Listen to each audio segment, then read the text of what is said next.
Service in Paducah has issued a severe thunderstorm warning for southwestern Hardin County, Illinois, northeastern Pope County, Illinois, north-central Livingston County, Kentucky, until 6:45 p.m.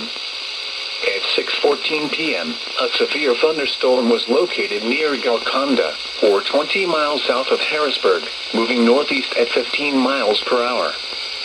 Expected hazards include 60 miles per hour wind gusts and quarter-size hail. This is a radar-indicated threat. The following impacts are expected. Hail damage to vehicles is expected. Expect wind damage to roofs, siding, and trees. Locations impacted include Rosicler and Carsville. Repeating, a severe thunderstorm warning has been issued until 6:45 p.m. for the following counties in Illinois: Hardin and Pope, and Livingston, Kentucky.